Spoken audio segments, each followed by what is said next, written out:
If your job at a healthcare facility includes disinfecting against viruses, you know prevention is the best medicine. And maintaining healthy spaces starts with a healthy cleaning routine. Grainger's world-class supply chain helps ensure you have the quality products you need when you need them. From disinfectants and cleaning supplies to personal protective equipment, so you can help deliver a clean bill of health. Call 1-800-GRAINGER, click Grainger.com, or just stop by. Grainger, for the ones who get it done.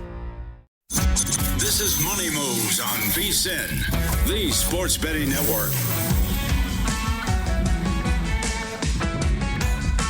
As I was just so eloquently reminded, happy Cinco de Mayo as we welcome you back here to Money Moves on a Monday. Jonathan Von Tobel, Stormy Buonantony with you, kicking off hour two. We got two NBA round two playoff games coming up tonight. Big spreads with 9+ points. The difference in Knicks Celtics and Nuggets Thunder. We also have the NHL's second round kicking off tonight with the Panthers and Leafs. We'll get into all of those series prices in a moment. Coming up in 30 minutes, VSiN Zone Josh Appelbaum will join us as well. Get into some different betting split handle percentage numbers to know in Major League Baseball and the NBA. And we'll have our best bets at the end of this hour. I am glad that we missed, though, yesterday. I know that you are a big Star Wars guy, I believe, but I don't know. Well, you made that, you give me the face right now, but you made that reference last week talking about Star Wars. What's and that? So I feel like May the 4th be with you would have been a big thing with you. And so we avoided it. No. No? What Star Wars reference did I make?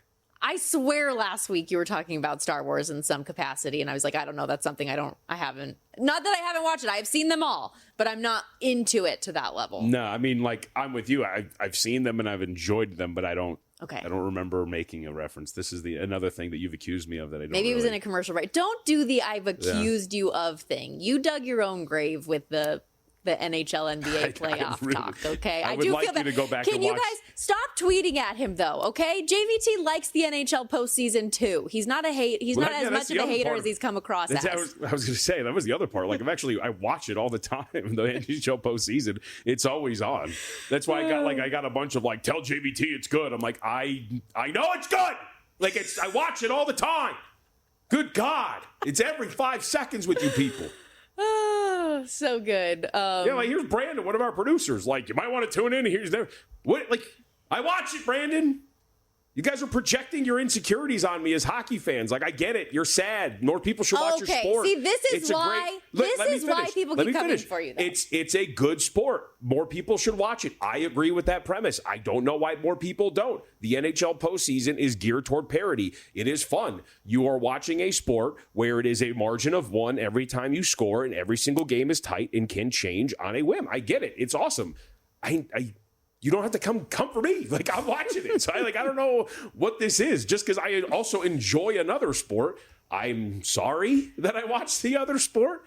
But I mean, yeah, Brandon, I was watching it with all of you. In fact, I went back and had to rewatch the end of Warriors Rockets because I decided to put overtime on the main screen between the Jets and the Blues yesterday. So chill, get out of here. I'm proud of you. Yes, you guys, he's on our side too. It's okay. We can forgive Jonathan Von Tobel for the mean words that he used at us last week. I never said anything. I just called you guys insecure, which you are.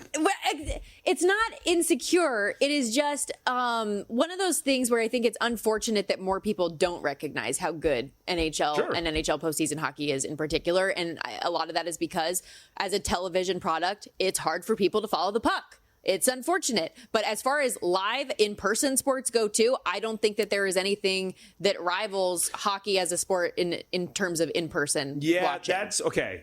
That's a whole nother conversation only because I don't know how or why you would want seats up against the glass because I feel like you wouldn't be able to see anything. I agree with hockey being awesome, but every time I've seen a hockey game, I have enjoyed what have actually been up in the higher levels because I feel like I can see more. That's a whole other conversation. I have often said at T-Mobile Arena, I don't think that there's a bad viewing spot in the house. The majority of angles within that building, you can have a good spot to see.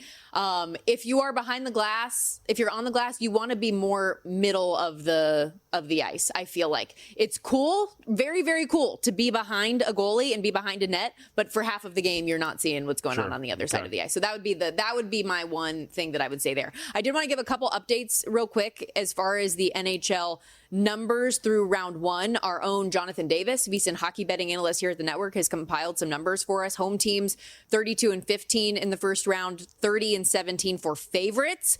Games decided by 2 goals or more, 32-15. There were a lot of empty netters that helped cover last second puck lines for teams.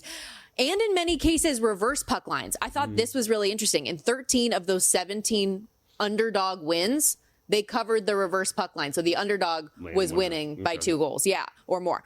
Full game overs were profitable as well, hitting in 31 of the 47 games. By the way, how about that? I mean, these game overs, these last 2, these game 7s that we watched. Oh my gosh. I mean, you think about that, the Stars Avs game in particular. Yeah. Like, it's 1-0. Well, that's the thing is 2-0. the general thought, in most sports, but like these games, you're supposed to see these game 7s be gritty and tight and stay under, and yet that's not the case. We saw these things. Granted, now they were both heading well toward the under, but that's absolutely brutal the way that this is transpired. I just think both of those games, yes, but the Stars game in particular, yes. When you are going into the third period in a 1-0 game, you're feeling Gucci. You're feeling good about yourself. And that game ends up falling 4-2. Just brutal. But that game saw, the Jets series took under money every single game. And we were 6-1 to the over in that series as well. So just food for thought there. And then one last thing, a trend to consider as series go on here. We talked about the NBA full game zigzag. The NHL has had kind of a first period zigzag trend. Jonathan says, bet the team who lost the previous game of a series to score the first goal of the next game cashed 25 times in round one. And for that team to simply score in the first period the following games, 27 times that came through. So there you go. Let's get into the second round that gets underway tonight. Panthers and Leafs. The Panthers are -170 favorite in this series, despite not having home ice for the set against the Toronto Maple Leafs, +145. That price the game tonight. The Panthers are a -125 road favorite. 5.5 the total there. Quick aside, as somebody who bet the Tampa Bay Lightning in the last series, I know we poked a little fun at this last week with LeBron, and in hockey, I do put more stock into the injuries that come out after a series just because of how physically demanding the sport actually is. By the way, LeBron can't make it to the Met Gala. Oh. He has announced that he cannot make it to the Met Gala because of the knee injury. But listen to this walking wounded lineup for Tampa that has come out since the series was over. And yet we knew Brandon Hagel, obviously, concussion, but Victor Hedman, broken foot, Yanni Gourde, broken finger, Nikita Kucherov, who we were wondering, like, hey, he's having an off series, had a significant hand injury, Nick Paul, wrist tear, Luke Glendon, shoulder ACL, joint separation, Anthony Cirelli, grade 2 MCL sprain. There were a lot of guys that were dealing through stuff. And as somebody who has been a former rinkside reporter for a team and seen and known, Alec Martinez, a great example, when I worked for the Vegas Golden Knights, had a broken ankle and played through multiple rounds of the playoffs. These guys fight through stuff. So that was that was another layer as to why I think Florida, for as great as they are, defending Cup champs, and they look awesome, they look like a wagon. Just another layer, though, as to why I think that series got out of hand so quickly, and as to why we saw so many overs. I do look at this series. I like the Florida Panthers to win this set. I do not think that the Maple Leafs are a bad team by any means. I think that they're going to win a couple games in this set, but I lean more toward the Panthers and just unders as a core of this series. I think we get some lower scoring games. So the more I've done my research on this, the more I've become somewhat surprised at the price in favor of Florida, the degree to which it is. These two teams, statistically on paper, seem very, very close to one another. And then so to see a series in which Toronto with home ice is a +145 underdog, I was gravitating toward Toronto in some sense, maybe not to win this outright, but like +1.5 games, I thought it was a somewhat fair to lay, like a -125, -130, +1.5 games with Toronto Maple Leafs. How tight do you think this series is? I think that's a reasonable bet. I think that the Leafs are going to win a couple games in this series. They're no slouches. They have a ton of high-level talent in this one. Aaron Ekblad also going to be out for this first game in particular, suspended a game following that hit on Brandon Hagel. So that's going to be a huge loss for them off the rip on the road. But you look at the regular season meetings, and Florida did win the set 3-1. They were +6 goal differential in those games. They had a heavy advantage on special teams, it appeared. 3 of the 4 games stayed under those totals. Again, just going back to my thought, I think that we have a closer series. I like Florida to win it. I don't think that 170 is necessarily indicative of how close these teams really are. And like I said, I liked the Panthers to lose in round 1. Sure. So I have a lot of belief in Toronto, but I understand why the market is this way based on what we saw from Florida in round 1 and based on what we know about the Toronto Maple Leafs. Is that they can't get out of round 2. It's very rare that we ever even see them get out of round 1. And the fact that they did that felt like a miracle up north. So I understand why the market is what it is. I think that the Maple Leafs put up a fight here. They win a couple games. I think the plus 1.5 games makes a ton of sense. I'm not laying 170. I know that this is a team in Florida that's capable of winning on the road. They won all 3 in Tampa, but I think there were some additional factors playing toward that. Will you get involved in game 1, or you just sit back and want to see how this plays? Yeah, I'm going to see how this one plays. I don't have anything into tonight. I do lean toward the under 5.5, but the juice is that way as well. Okay, gotcha. Any other series that you really liked or that stood out to you? I've gone back and forth on a lot of stuff. Well, I mean, I'm more curious because I saw a lot of questioning. I think we haven't seen this team for a while, either one of them. But Washington and Carolina, I think, is an interesting series. You know, you get these teams that end their series. This happens in hoops all the time, where teams will end their series relatively quick, right? And then you just kind of stop talking about them. And then now here we have, as I have always put it, if I could speak English, every single year, the Carolina Hurricanes seem to be some sort of analytical darling where the market really does seem to like them. The way that I look at stuff in hockey, their profile generally always seems to come off the page when you're talking about the Hurricanes. The real question is, will they be able to do it here in this series against Washington? My lean would be toward Carolina, but I've seen people who watch more hockey than I express surprise at this series price. I like Carolina. I think this is a similar thing, though, to Florida and the Leafs, where it's going to be a closer matchup than people are giving it credit for. This is a Capitals team that I think because they exceeded expectations as much as they did during the regular season, and even when you look at round 1 against Montreal, they go to overtime game 1, close in game 2, lose game 3. People looked at it as a close series, forgetting that they actually won the set 5-1. So I think that the Caps can keep it close for a few games, win 1 or 2, but I do like the Canes in the series, and I think they win 4-2 or better in that set. We'll be right back here on Money Moves.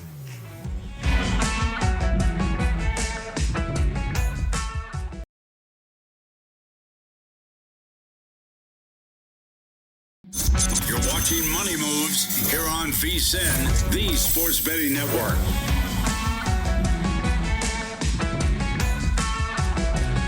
Ready to get in on the action? First Bet has you covered. Sign up now to access exclusive promotions and bet on hundreds of thrilling horse races every day right from your phone or computer. Firstbet.com, that's the number one, stbet.com, is how you can do it. Use our promo code VSiN200. That'll score you a 20% rebate on all your wagers the first 60 days, up to $200. Don't miss out. Start betting the ponies today at firstbet.com. And it was profitable at the Derby this past weekend. We talked about it in hour 1. Mike Somich giving out the superfecta for the Derby. Also, just in general, record handle on the Derby this year. $349 million was bet on the Kentucky Derby, up from $320 a year ago. So they're continuing to bolster that event. Well, that's good, too. I mean, again, as we talk about, to bring everything full circle about sports being underappreciated, there is always the joke that horse racing is dying. And on the race to race standpoint, not a lot of people watch it, but every single, first Saturday in May, I'm locked in for at least 2 minutes. So not surprising that you see that betting is going up, and that means I think a lot more people would be interested in horse racing in its biggest events. Can I say one thing about the Derby and horse racing events, though, that makes me laugh every time?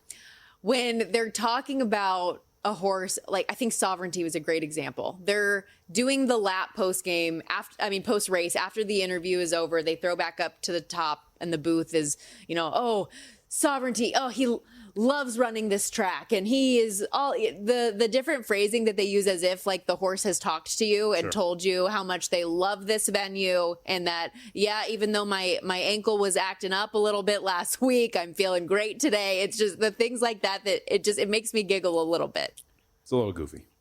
He loves this track. He absolutely adores it. He always finds, just things like that. It just makes me giggle a little goofy.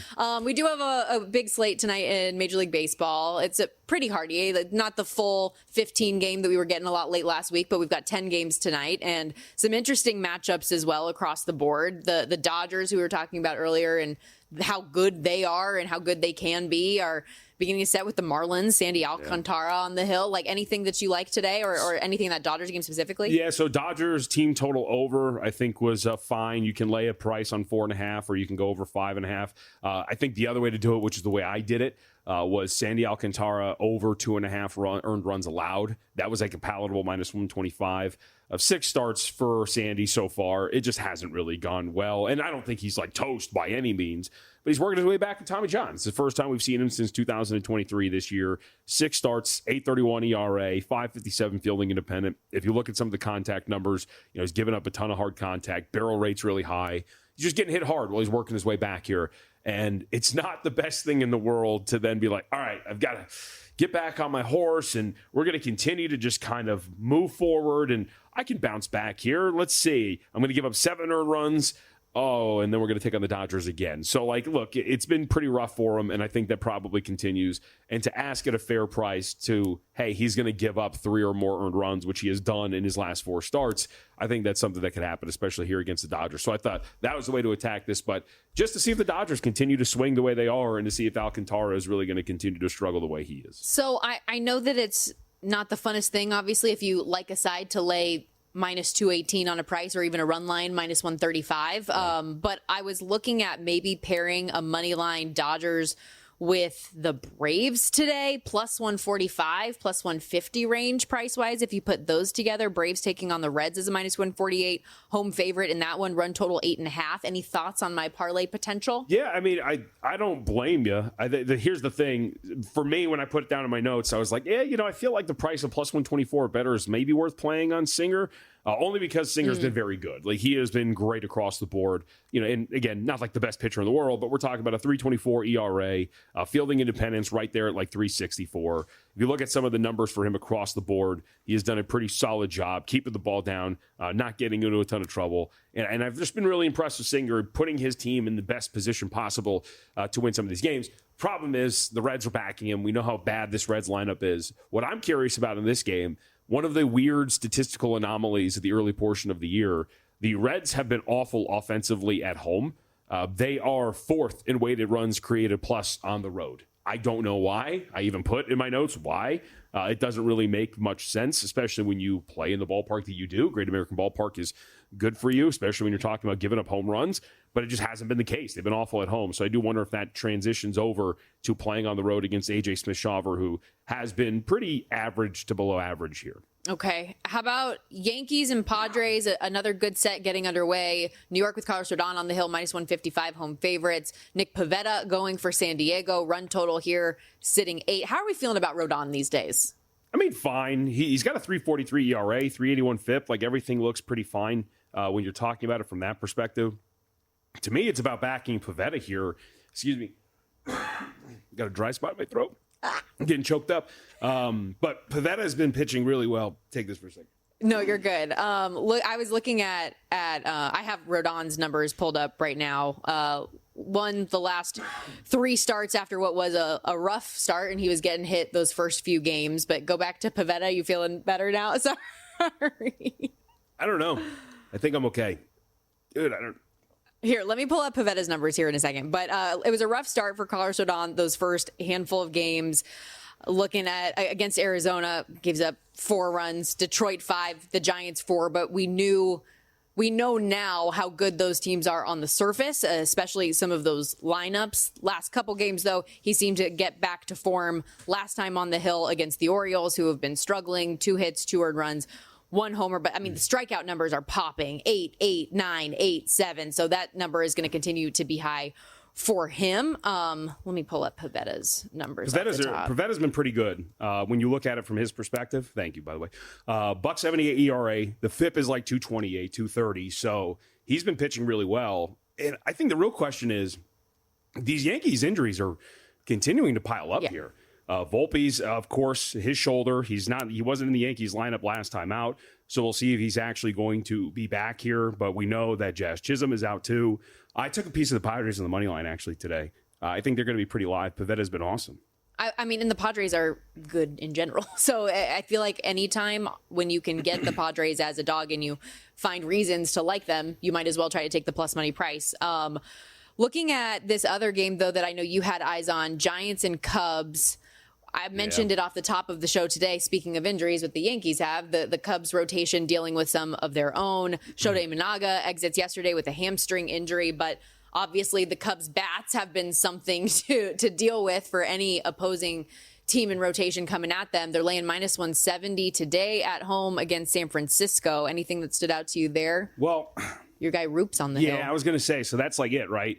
Is Landon Roop, I think, is a guy that deserves a little bit better. So his 5.10 ERA on the surface looks awful, but a 386 fielding independent is pretty solid. His expected fielding independent at 352, again, would tell you that he's pitched better than what he initially has right now in terms of the results. But there's two things that really stick out about his profile. 378 in terms of the batting average on balls in play. So he's getting pretty unlucky. Like every time it seems like a guy makes contact, nearly 40% of the time, that's falling and you're going to get a guy on base. The other is his home run to fly ball ratio, 13.8%. That's really high. 13.8% of his fly balls turning into a home run is a pretty high number for a pitcher. So, like, everything screams Roop deserves a little bit more. Then you look at his under metrics. Like, he generates swings and misses at a really high rate. He gets guys to chase at a pretty high rate. There's a lot of things you like about his statistical profile, and yet the results aren't there. The question is, we had this conversation when we were talking about the Heen Dog last week, where it was like, hey, is this the lineup that I want to try to be like, no, my guy Roop's going to do this thing, and he's going to do it against one of the best lineups in baseball. It's like, maybe, maybe not.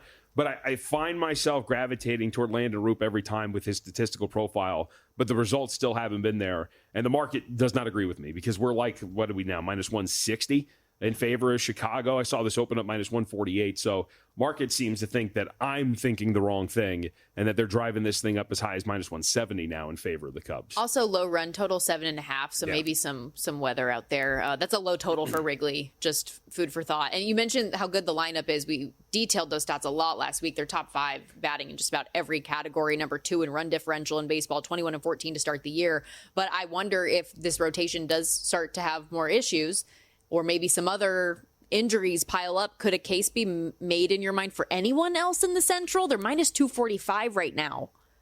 To win the Central, I mean, I don't know who you would really want to back at this point. It's hard, There are 3 games up on Cincinnati. We've talked about them, how bad their lineup has been at times. The Brewers, again, like all of these teams are very average to below average, and Chicago's good enough offensively, I think, to carry them through whatever injuries their rotation is going to continue to deal with. And to the point where, too, like your bar is not that high when you're talking about winning the NL Central anyway. So I would agree with the general premise that I think at any point, like we're at May, to say a team is minus 245 to win a division is pretty strong. But, I mean, I don't know. I haven't seen anything from any of these teams that would make me jump on them outside of maybe Cincinnati getting their lineup together. We've got 5 divisions on the board right now with odds-on favorites on May 5th. The Cubs, though, among the bigger ones, minus 245. The Dodgers, minus 450 in the NL West, too, which just goes to show what they've got going on. We'll hit on a few more of these MLB games next with Josh Appelbaum. Also get his breakdown from the Bet Splits perspective on the Denver Nuggets and OKC Thunder going head-to-head. Game 1, round 2 coming up tonight. We'll be right back. You're watching Money Moves here on VSiN, the Sports Betting Network. All right, time to get the lowdown on the market in the NBA and Major League Baseball slate that are coming up tonight as we welcome you back here on Money Moves, VSiN, the Sports Betting Network. Jonathan Von Tobel, Stormy Buonantony with you as we welcome into the show now cross country Josh Appelbaum joining us here on the Progressive Guest Line, VSiN betting analyst, host of the All Systems Go podcast. You can follow him on X at Josh_insights. Josh, how are we doing today? What's going on? Stormy, JVT, great to be with you. And yeah, we got a lot going on. We got baseball, we got NBA, we got NHL. Shout out, and I want to give condolences to anyone who had St. Louis Blues yesterday, obviously. 3-1 lead, late in the game, 2 minutes left, give up a couple of goals, lose an OT. As a Bruins fan, Jim Montgomery led us to one of the greatest regular season of all time. I feel like they might have gotten away with giving away a good coach. And obviously Monty turns around St. Louis. But man, Monty not feeling good today. That was a brutal loss for anyone who was on St. Louis yesterday. Yeah, you're rubbing salt in the wound, buddy. as somebody who bet the Blues a couple times at different prices to win the series, I didn't take them specifically in Game 7 because I had all those plus money series prices, and all go down in flames, as does it for anybody who bet the under in any of those Game 7s in the NHL the last couple days. But let's get into what we have tonight, and hopefully no more bad beats. And let's start in the NBA. We got 2 games coming up in round 1, but some interesting bet splits specifically for this Nuggets OKC Thunder game. A big spread here. What have you seen, Josh? Yeah, Stormy, you nailed it. And I think what's really interesting and something you got to do is, not every game is perfect. Like, I'm a big proponent of bet splits and line movement. Like, if I can kind of paint a picture of, okay, percentage of public bets here, and then you look at the money, and ideally you're looking for low bets, higher dollars, and you really want that to kind of line up with the line movement. So this one is interesting to me for a couple of reasons. If you look at this game from the perspective of DraftKings, it looks like a really sharp bet in favor of OKC, because at DraftKings, which to me, I think you got to approach DraftKings and Circa a little bit differently. DraftKings, obviously, big national public book. You get a lot of recreational bettors betting through DraftKings. At DraftKings, the public doesn't know what to do. It's basically 50-50 down the middle. But if you look at the money from DraftKings right now, even though you're only getting in precisely 48% of bets here going with OKC, they're taking into account 75% of the money. So that was the first thing I noticed. Okay, we got a 50-50 public undecided, but big money at DraftKings on OKC. But to make it a little complicated, you go to Circa, it kind of tells a bit of a different story. Right now at Circa, 83% of bets are on OKC, but they're only getting 53% of money. So that's kind of a red flag to me. I would rather, and I would hope, if I'm going to play OKC tonight, that I want to see a sharp bet split out at Circa. If you flip it the other way, it actually looks sharper at Circa on the Nuggets, only 18% of bets, but 47% of dollars. But in situations like this, guys, to me, the tiebreaker is the line movement. And that's why I'm going to lay the points with OKC here. Even though the bet split, I like it at DraftKings, it worries me at Circa. Look at the line movement. You had OKC open this game, some shops as low as -8.5. A lot of books open at 9. Now you're at 9.5. And if you look at the juice, a lot of these books are juiced up like it may even go to 10. So they're -9.5, -115. So if you like OKC here, I think you want to grab it now and not wait, because if they win by 10 and you're late to the party and miss the 9.5, you're going to be annoyed by that, obviously.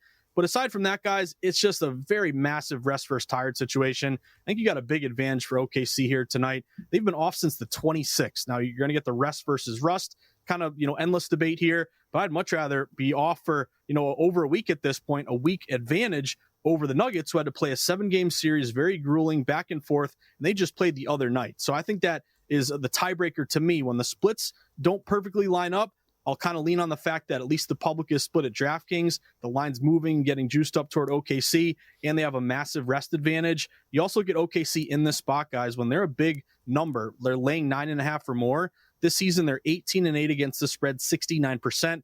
Remember, against the Grizzlies, they laid 13. They won 131-80. They laid 14.5. They won 118-99. So even though, Stormy, great point by you, worries me the Circa split because it looks a little sharp on the Nuggets, I got to combine all the factors here, and I'm going to lay it with OKC, hope that they win by 10 or more. All right, Josh, let's go to baseball here. Landon Roop taking on Matthew Boyd, Cubs and Giants. We've seen some line move in favor of Chicago. What do we read into this? Yeah, I'm going to go with the Cubs here, JBT. You nailed it. Huge steam here on the Cubbies. I kind of wish I got this number a little bit better, but on the one hand, you're looking at Roop 2-2, 5.10 ERA. Matthew Boyd, who they picked up in the offseason, 2-2, 2.70 ERA. He's been pretty good. But you really mentioned the line move. Cubs open as low as -145. You're seeing now on our board at VSiN -170. So big steam move there in favor of the Cubbies. Here's one where the bet splits do align. If you look at DraftKings, 79% money line bets, 85% dollars on the Cubs. At Circa, 60% bets, 81% dollars on the Cubs. Then you got a lot of system matches on Chicago here tonight. If you're a home favorite off a loss in that bounce back spot, 64%. 6% ROI this year. Home favorites with a winning record, 67%, 8% ROI. You look at when both teams are above 500, kind of take the better team. The favorite there, 44 and 26, 63%, 7% ROI. And kind of a weird one, but if you isolate Monday games, home favorites with line movement to start off the week, they've been really good. 18 and 5, 78%, 25% ROI this year. You have some correlative betting, favorite low total. So, when the line's going toward the favorite and the total's really low and juiced toward the under 7.5, maybe that kind of leads to a 3-0, 3-1 low scoring favorite win. Get the better offense with the Cubbies. You also look at the Cubs against righties. They're hitting 255, 8th in baseball. Giants have struggled a bit against lefties, only hitting 220, ranking 22nd in baseball. So again, I would have loved to have gotten a better number here, but I'm going to back Chicago. I got them, I think, minus 165 at BetMGM.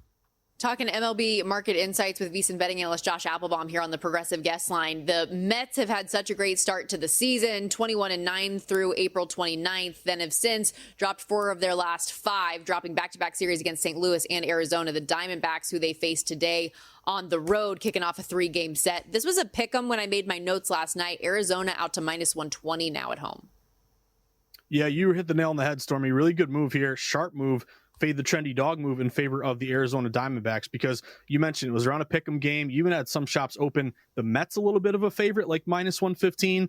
Public is saying, give me the Mets all day. You know, Soto, big name team, a lot of star players, better record. However, even though you're getting nearly 2/3 of money line bets at DraftKings going with the Mets, the line's steaming here bigly in favor of Arizona. They've gone from basically a pick'em, as you mentioned, Stormy, or even getting, kind of even money, now to laying minus 120. So that really jumped out to me. Only about a third of bets, but nearly half the money is on Arizona. You are matching quite a few systems that I would look toward. Home favorites off a win with a winning record, 70% this year, 12% ROI. Non-division home favorite was Steam, 69% this year, 10% ROI.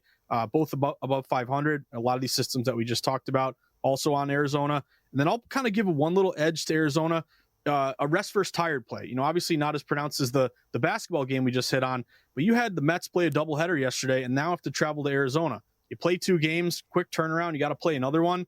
I know obviously you had Arizona play as well, but I think that's kind of a fade spot for me, maybe a tired spot for a lot of these position players. So I'll follow the steam, fade this trendy dog Mets play, and I'm going to go with Arizona. I think you can still find maybe like a minus 115 across the market.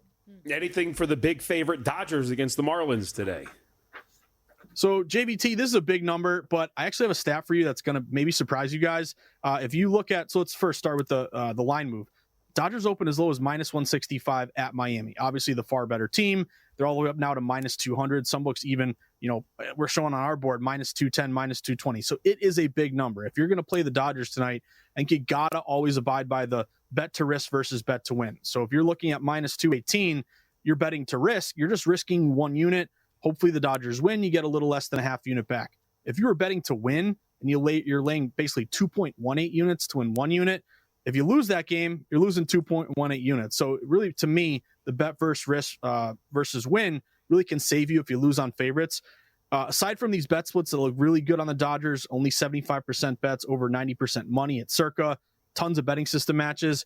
Here's the system or the number that may surprise you guys. Oftentimes we're told, and I think it's proven right, don't lay big numbers because, again, you're going to have to win at an extremely high rate to overcome the juice that you're paying. But this year in baseball, favorites that are minus 200 or more are 60-17. That is a 78% win rate. That's a 10% ROI. If you had bet to risk versus bet to win, every favorite of minus 200 or more, obviously it's, taking some risk, but there has been a reward. You're up $800 making that system play. So I'm not saying take every minus 200 or more favorite, but I think oftentimes you think, oh, it's going to have a good winning record, but it's not going to produce an ROI because you're laying these huge numbers.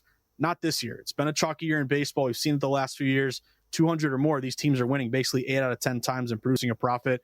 And Sandy Alcantara, remember, he was so great the last couple of years, had Tommy John. He's come back, which is great, but he just faced the Dodgers, gave up 7 runs in 2.2 innings pitched, got lit up. I think they lost 15-2 in that game. So I jumped on Dodgers minus 198 a little bit earlier. It's a big number, but if you're going to lay it, at least you have a stat there to kind of back it up. Really great insight, as always, on a Monday. Josh, thanks for doing this. Thanks, guys. Have a great day. You too. Josh Appelbaum, everybody, make sure you check out the All Systems Go podcast. And I'd be interested to know, too, what those numbers are, those teams that win as the big favorites, but if they also cover the run line, what that number might be as well. Dodgers on the run line today, minus 135. And as we mentioned, those different books that you have available that Josh references, DraftKings and Circa specifically, we have those bet splits, handle percentages available each and every day at VSiN.com. For our VSiN Pro subscribers, it's exclusive. You come join us as little as $9.99 a month right now. VSiN.com/subscribe. You have access to all of the bet splits, as well as the best bets, video, resources, so much more up at VSiN.com each day. We'll be right back, wrapping things up with our best bets next.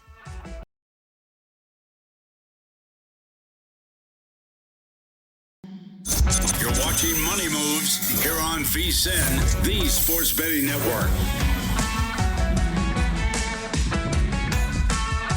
This show is absolutely cruised as we welcome you back in here to Money Moves on VSiN, the Sports Betting Network. Final segment of the day. Going to get into our best bets, and we do have action across the board tonight in the NBA postseason. 2 games in round 2 getting underway. The NHL second round starts tonight as well with the Panthers and Leafs and some MLB plays. So do you want to get us started here tonight? Let's start in the NBA.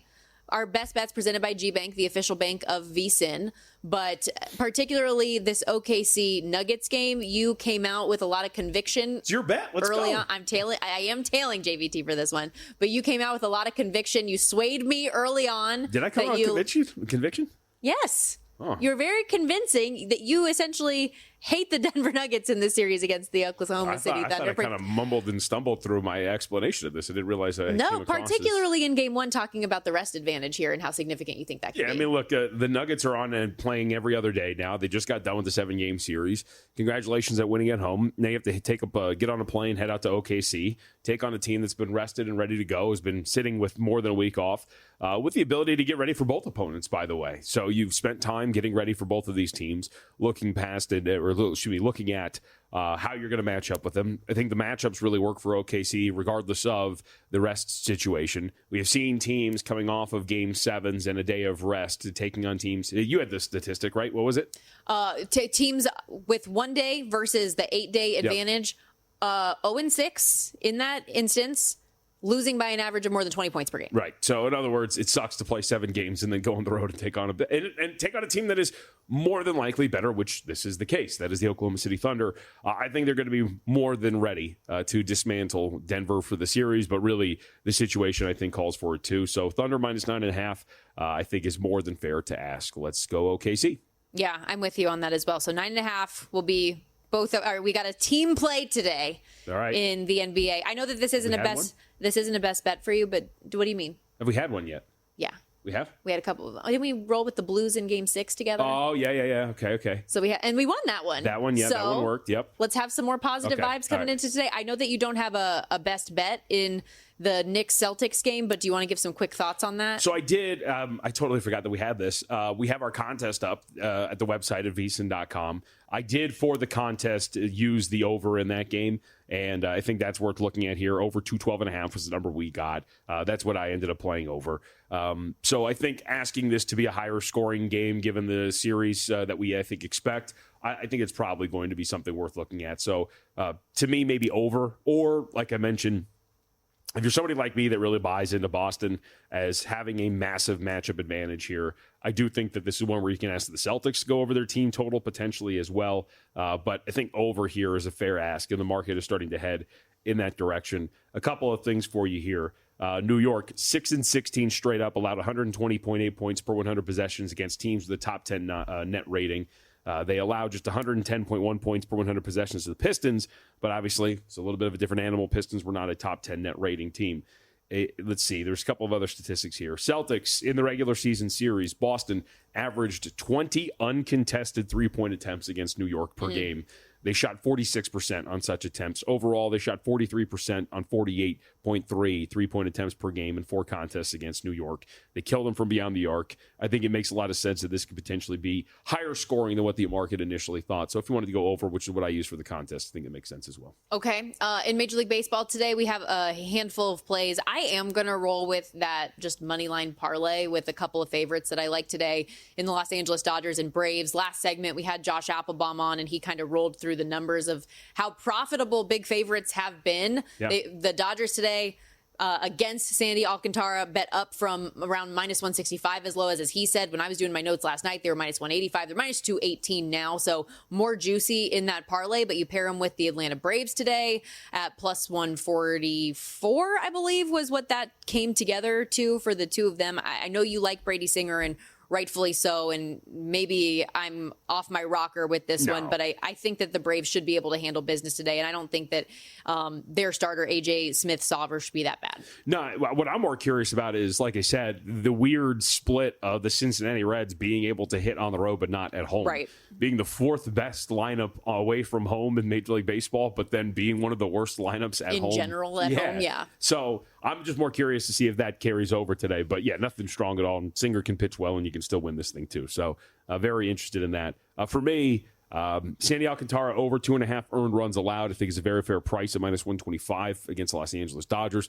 Dodgers absolutely wrecked him in his last start. I think it's fair to say that laying $1.25 and asking him to give up 3 or more is something that could happen here as he again just working his way back from this injury. I think he's going to be dominant again, but I don't think it's going to happen anytime soon, especially against this Dodgers lineup.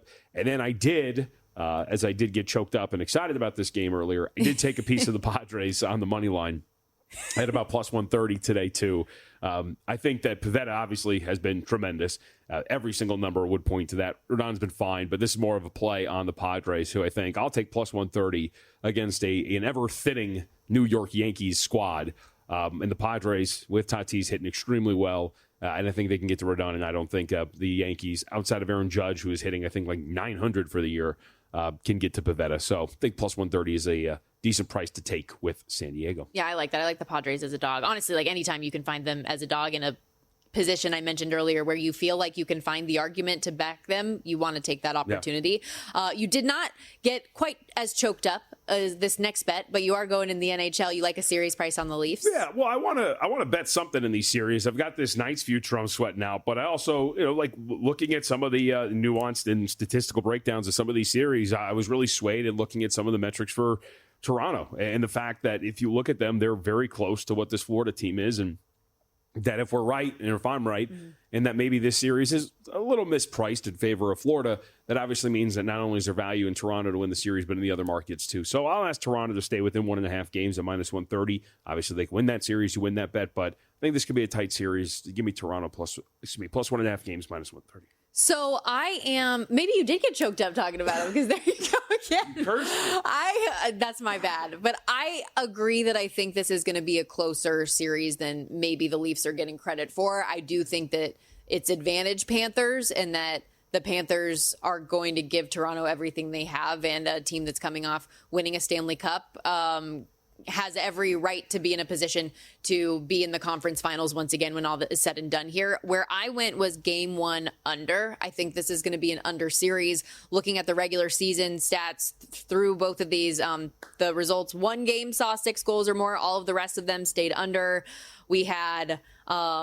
like I said this earlier, I thought that the series against the Lightning was going to be an under series, and that thing just got out of hand. I think if you're betting consistently the under 5.5 goals in this series, you're going to be profitable when all is said and done. So we'll see how this first game plays out, but I am on the under. I think -170 is maybe a little bit too rich, but there are alternate ways that you can back Florida throughout the series. I like betting these game ones as kind of just a feeler outer type of a game, and we've got really good goaltending on both sides between Stolarz and Sergei Bobrovsky.